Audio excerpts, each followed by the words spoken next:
United with Christ. Meet local churches with open doors serving throughout the Border Valley community and sharing the truth and hope of God's love and salvation. A presentation by KSCE Channel 38 Christian Television.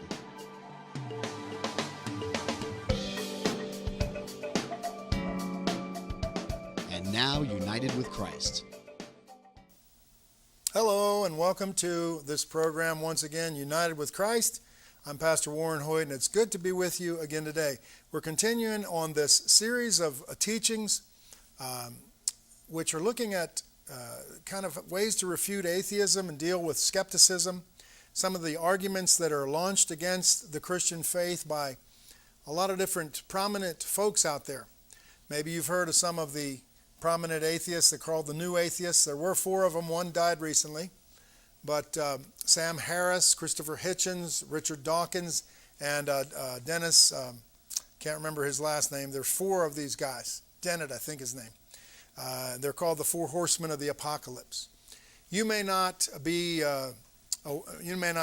hang out with atheists, have to deal with atheists much, but I want you to know that what these atheists say is out there, and it really kind of bombards Christians, especially young people. So I'm trying to share with you principles of how to refute the lies of atheism, how to stand against those doubts and fiery darts that they throw at us, and to try to help you to understand that the Christian faith is very solid and sound. It's not at all something that only ignoramuses believe in, ignorant people, country bumpkins who don't know any better. No, it's based on reason and logic and even science. And it's we can have confidence in our faith in the Bible and the God of the Bible. And so when I run into resources in my life that help me to kind of think through these attacks and these doubts that atheists are throwing out, I like to share them with you. And so I've been talking about a couple books in the last few weeks. I started off talking about a book by Drs. Norman Geisler and Frank Turek called I Don't Have Enough Faith to Be an Atheist. Great book.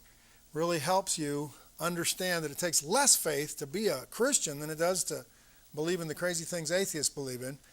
I've shifted gears here now this last week, and then for this week I want to talk to you about another book by Dr. Frank Turek called Stealing from God. And I found this to be a very handy book showing how the actual arguments that atheists use to try to refute belief in God oftentimes are borrowed, or the atheists themselves are borrowing principles that wouldn't exist if it were not for God and for the theistic worldview. They borrow things without realizing them. They use stuff that wouldn't exist if God wasn't true to try to refute God. And it's a serious weakness on their side, a very serious weakness. And you and I need to understand and see where their weak points are so we can help people, especially our children or neighbors or friends who hear these guys. You know, Bill Maher, you hear him on late night TV. He made the movie Religulous, and he makes fun of religion, all religion, Christians, and a lot of the people in their audience, they just laugh and mock. It's like, oh, if you believe in Christianity, you're just sort of an idiot. You just don't think right. What people like Frank Turek are showing us is, oh, no, that's just not the truth at all. You think very right if you're a Christian. In fact, atheists just don't think right. My oldest daughter, she was about 6, and my little son was 4, and one time I was kind of angry at him for something he did wrong, and my older daughter said, Daddy, he's only 4 years old and he doesn't know how to think very good. Wasn't good English, but that's how she spoke. He doesn't know how to think very good. Well, I'm afraid that some of these atheists, for all their advanced degrees and their popularity, they don't know how to think very good, because they don't think through the fact that many of the arguments they use to refute God wouldn't exist if there were no God. So we looked last week at this acrostic that Frank Turek uses to try to communicate to us about the intellectual crimes, the errors of the atheists that they commit as they try to argue against God by using principles from God. And he used the acrostic C-R-I-M-E-S, and C stands for causality, like the law of causality. R stands for reason, and then The I was for information and intentionality. We looked at those three last week. Now this week, we're going to kind of finish up with the last three. Morality, the M, E for evil, and the S for science. And I hope you'll see how this works. And by the way, you can contact me, or you can contact Frank Turek at crossexamine.org, or contact me at hwarrenhoyt.com if you have questions or you'd like to discuss this further. But let's get into these last three letters of the acrostic and look at the first one there, which is the M for morality. Frank Turek says this: you can know what a book says while denying there's an author, but there would be no book to know unless there was an author. Likewise, atheists can know objective morality while denying God exists, but there would be no objective morality unless God exists. Interesting and important quote. They don't always agree with this. By the way, Frank Turek points out, and I want to too, that we're not saying here atheists are all immoral, or they don't have any morals, or they don't believe in morality. We're not saying that. The point is not that they're not moral or don't have any morals, or evil, they're especially evil or something like that. No, we're all evil, we're all sinners. But the point is that there's no objective standard for morality. There's no way to measure morality or say that something's right or wrong if it were not for that objective moral lawgiver who is God. That's the point you got to hold on to. We all intuitively, instinctively just know that there's such a thing as right and wrong. And I read one time in some other book, a guy said, how do I show my science teacher in college that there's absolute truth and that there's right and wrong? She doesn't believe in it. And the guy, tongue-in-cheek said to him, well, steal her stereo. Steal her stereo. We don't recommend to you that you try this at home, stealing the stereo. But the point is, people know there's right and wrong, even if they say there isn't such a thing as absolute right and wrong. If you do something wrong to them, boy, they're mad. And they're offended, and they'll take you to court. They'll call the cops. You stole my stereo. That's wrong. What do you mean it's wrong? You're an atheist. Instinctively, you see, we're kind of hardwired with an awareness that there's right and wrong. But where did that come from? And people say, well, it must have been, something that evolved in our human race as we came up, from the swamp. We realized that morality was necessary for the survival of the species. But that doesn't really fit, because animals don't have stuff like that, morals and right and wrong, and animals just do instinctive things. And it's also not right because sometimes humans do stuff that's contrary to their own survival. Like I remember years ago, a plane crashed in the Patuxent or the Potomac River in Washington, D.C. I don't know, some of you may have seen this years ago, and the river was full of ice, and this jetliner hit a bridge and crashed into the river there, and many passengers kind of spilled out into the icy water, and they were shocked and they were traumatized, and then it was freezing cold, and they were just drowning. And people that were driving by pulled their cars over, jumped out and dove into the icy water and swam into the icy water with fuel on it and everything, and risked their own lives to save people. Well, how could you evolve something like that? That's risky behavior. It doesn't cause you to survive. It causes you to maybe die. But yet people always know that, that's an honorable thing. These people risk their lives to save other people. So see, evolution doesn't explain our instinctive knowledge of what's right, what's wrong, the value of humans and so forth. Morality can't be explained by atheism. It's pretty telling that even the famous atheist Richard Dawkins, who's a biologist and evolutionist, he believes in Darwinism completely. But even Richard Dawkins said he doesn't think morality should be kind of influenced by Darwinism, because Darwinism is survival of the fittest, and it's totally ruthless. And so he says, well, I'm a Darwinist, I believe in evolution, but I don't think we should conduct our moral affairs by Darwinist principles. And, we frequently also hear that atheists will say something like, that's immoral. It's immoral to launch a war in Iraq. Or it's immoral to shoot homosexuals in a bar.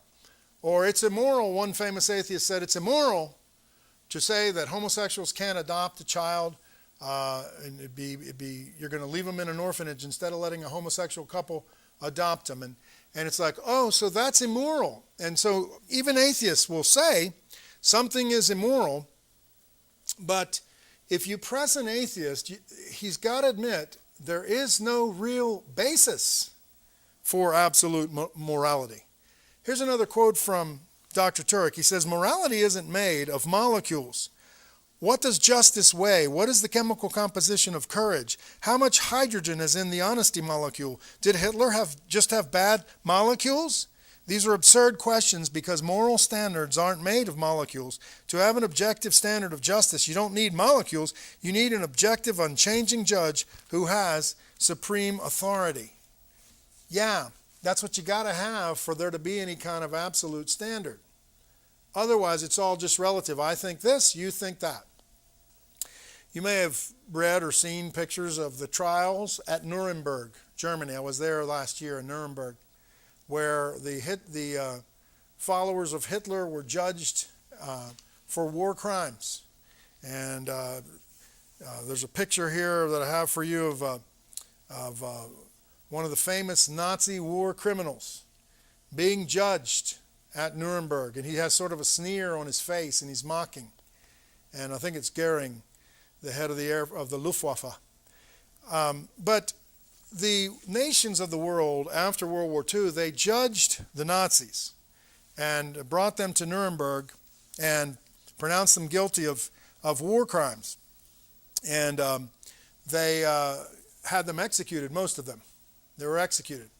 Now, how could it be that some nations would come together in a courtroom to judge another nation, Nazi Germany, and say that what Nazi Germany did was wrong? How could you say that that's wrong? Well, everybody just kind of knew that you could say that was wrong. Everybody knew that what the Nazis did was just wrong. It's against our intuitive understanding.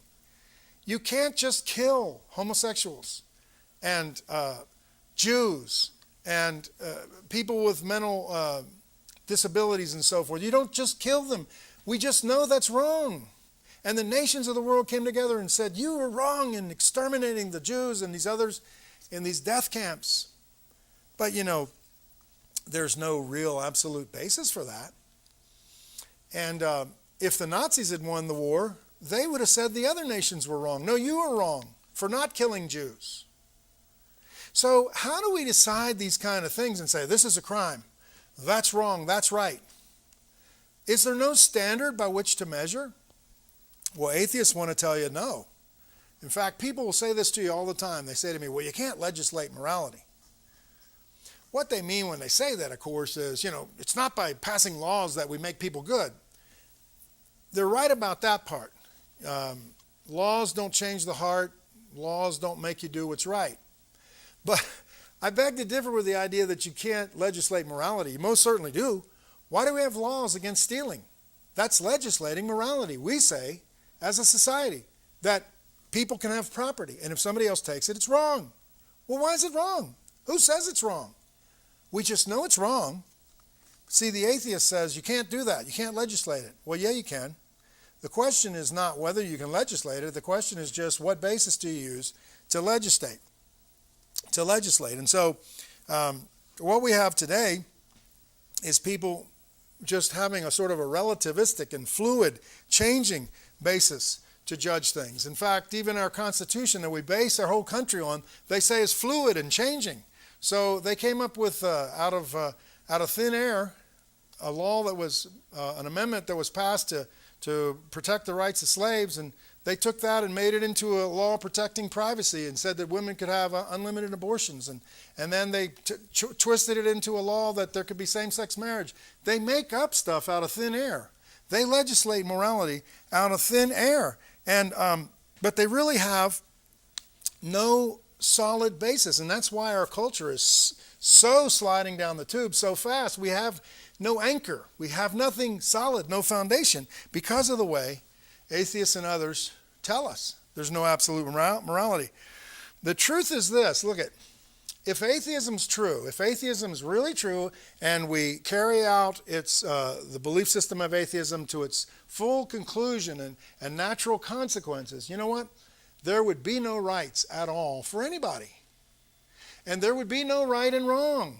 How can you have rights if you don't have somebody who guarantees those rights and gives them to you? Our founding father said, all men are endowed by their Creator with certain unalienable rights. We hold these truths to be self-evident. They thought it was self-evident that there's a Creator who made us, and He gave us our rights. And that's what we base rights and right and wrong on. If you don't have a God, you don't have any rights, because it's all fluid and changeable. Whoever's strong can decide what the rights are going to be for everybody. If I'm stronger than you, I tell you how it's going to be, and there's nothing you can do about it. You got the rights that I give you, period. But if there's a God who gave rights, then I don't have a right to take your rights. The weakness here is atheists, they'll always argue for morality, things like same-sex marriage and things like that. But they don't understand they have no basis for their morality. They have no absolute code. They're always claiming they know right or wrong or moral or immoral, but when they do that, they're stealing from God because they don't have any basis for anything like that. Some of them try to come up with stuff. This one atheist, Sam Harris, he says, well, it's all reason. We got to learn to use reason. Human reason will come up with rights and morality and so forth. But Sam, that's a stupid idea because we don't all agree. So how can you say reason comes up with rights? Whenever there's a conflict between nations, each nation thinks they know what's right and wrong. The Turks think this should be our land and we're not going to give any of it to the Kurds. The Kurds think this is our land and we have a right to it. The Syrians, the same thing. So who's going to determine who's the arbiter of those things? You see, we can't use reason. Hitler's reason said he was right to kill Jews. Your reason says it's not right to kill Jews. If there's no standard outside of us, we're sunk. So atheists borrow from God for morality, but they're stealing from Him. They have no basis for it. The next letter in our little acrostic is E for evil. This is a very strong argument against atheism. Atheists think it's a strong argument for atheism. Atheists think that, hey, if there was a good God who made everything, then how come there's so much evil and suffering in the world? We got you now. That's the way they act. We got you now because you believe in a good God. But look there's child abuse and war, and all those people were shot in Orlando by a madman who was an Islamic fundamentalist. He shot all these people up. And how can you say there's a good God if my mom died of cancer or if there was a senseless crime or an accident or something that happened? And they believe that we have a real problem as Christians because we believe in a good God, but there's evil in the world. Well, the thing they got to realize is that, we have a problem sometimes explaining evil, but the thing is, you see, whatever belief system you have to explain evil. That's what a lot of people don't realize. Don't let them off the hook when they say to you, you got to explain evil. How do you explain evil? What do you do about evil? Turn it right back on them and say, and you? What do you say about evil? See, we Christians, we have an explanation for evil. We know where it came from, and we know why God allows it. In some cases, we know to some degree. And we know someday it's going to come to an end. And we also know that along the way, God sometimes even allows evil, and He uses it and turns it into something good. Like when Joseph was betrayed by his brothers and sold as a slave into Egypt, God used that evil to get His man into position and save a lot of people. When Judas betrayed Jesus and the Sanhedrin condemned him and the Romans crucified him, that was evil. That was the height of evil. But God used that evil to bring about our salvation. So we have an explanation for evil. Atheists have no explanation. Years ago I was going door to door evangelizing and giving out tracts to people and talking to them about the Lord. And I came upon an atheist at one door, and I was talking to him about how we need a Savior because we're sinners and we need to be, overcome our sins and so on. And he said, I don't agree with you there at all. He said, there's no sin. I said, what do you mean there's no sin? He said, well, everything's just natural. We do what we do because of our DNA. We evolved this way. And so I said, if you rape somebody, that's not wrong. No, if you feel to rape and that's what you want to do, that's right for you. If you want to be a pedophile, that's right for you. If you kill, that's right for you. If we want to kill you for killing, then that's right for us. But nothing's evil. And so here's the thing. The atheists act like we have this huge problem. We have to explain evil. They have a huge problem. Here's why. There's kind of a twofold problem that they have here. Number one, you got to put this back on them and say to them, what do you mean evil? What do you mean evil? What are you saying? How come there's so much evil in the world? What? It's evil. How did you get the definition for evil? On what basis do you say something is evil? If the whole universe is an accident and we just exploded into being and we evolved from the slime, listen, how could there be an evil? It's just what it is, dude. Get over it. There is no such thing as evil if you don't have something that's good out there. If you don't have a God who tells you what's right and wrong, there is no such thing as evil. Think about it. This is a real problem for them. Evil is not an entity by itself, you know. Evil is not a thing. You can't draw blood out of somebody and look in a microscope and see the evil in them because they're sinners. No, evil isn't a thing. Evil is the absence of something or the corruption of something. It's like shadows, you know. Shadows aren't negative light. Shadows are the absence of light. And so shadows don't disprove light. You could have light without shadows, but you can't have shadows without light. You can have good without evil, but you can't have evil unless there is good. Evil is the negation of good.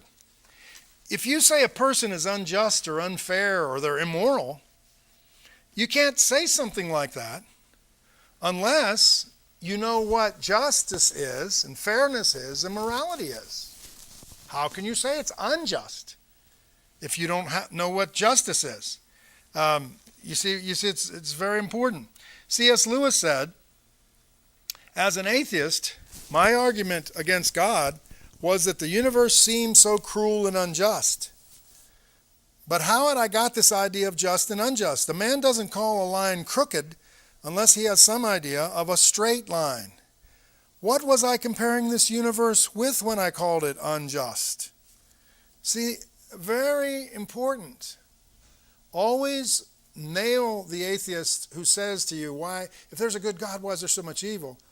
Bring it right back on him and say, what are you talking about, evil?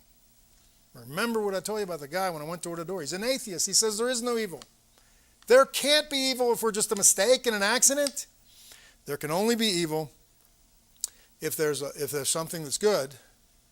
There can only be something, you can only say something's crooked if there's something that's straight to compare it to. Another thing that atheists do is they like to talk about the crimes of Christians. Anytime a pastor falls in sin, oh, they're all over that. What a sinner. They sin all the time, and it's no big deal at all. It's normal. It's laughable. Bill Clinton is their hero. He was having sex with an intern in the White House, and isn't he a great guy? Everybody loves him. He's so popular. But man, some Christian guy, some preacher, oh, he committed a sin. Oh, look at this guy. They're hypocrites. They always like to point out the crimes of Christians. They always talk about the Crusades. Look at the Crusades. The Christians launched crusades and killed all these people. First of all, the people that went on the Crusades probably weren't even really Christians. Second of all, Jesus never taught anything like crusades. Islam teaches jihad. Christianity doesn't teach anything like crusades, so they're totally wrong, the people who carried out the crusades. But atheists are stealing from God when they say that this is evil. Crusades are evil. Why? The Muslims invaded Europe, the Europeans attacked back. What's wrong with that? Self-preservation.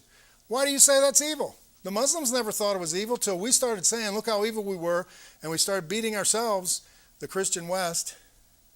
They just thought it was self-defense. It's also funny how atheists, they love to point out the evil of these Christians. The Christians did this and the Christians did that. They get really silent when you start talking about atheists like Stalin and Mao and Pol Pot, who've killed millions and millions of people, and it was because of atheism. They wouldn't have done it if they didn't believe that we all just evolved from the slime, and if they didn't believe the things that evolution teaches and atheism teaches, they wouldn't have gotten away with it. But the atheists, they don't want to talk about that. They said, oh, they just say they were megalomaniacs, they were nuts or whatever. And so they're hypocritical on that. Yeah, evil is a problem for Christians, but it's a much worse problem for atheists, and remember that. As Christians, we know evil came in because people disobeyed God and turned away from him. And we know Jesus suffered for that evil. And he's with us in this world of evil to turn it around. And one day he's going to abolish all evil. And we'll live with him in glory. The atheists, they have no hope to look forward to. The last letter in our acrostic is the S for science. Let me read another quote here. To say science can disprove God is like saying a mechanic can disprove Henry Ford. And Turek goes on and says, while there is certainly evidence from science to support theism, the most important point for this chapter is not that science supports theism, but that theism supports science. In other words, theism makes doing science possible.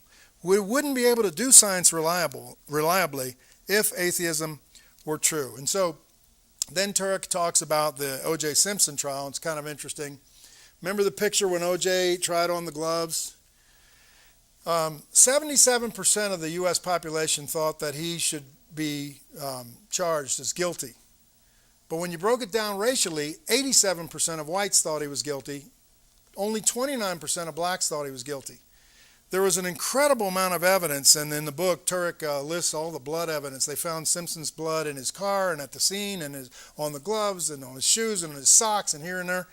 And yet, so many people believed, or 29% of the blacks believed that he was not guilty. What that is a difference of worldview. And how it relates is this. See, when we look at science, there are Christian scientists and there are non-Christian scientists. They all look at the same evidence and so forth, but they come to different conclusions. The reason is because of the worldview. Some scientists are open to both natural causes and intelligent causes. Others shut off the possibility of intelligent causes. And so they're really blind and they're hypocritical in this, and they're not doing science as it should be.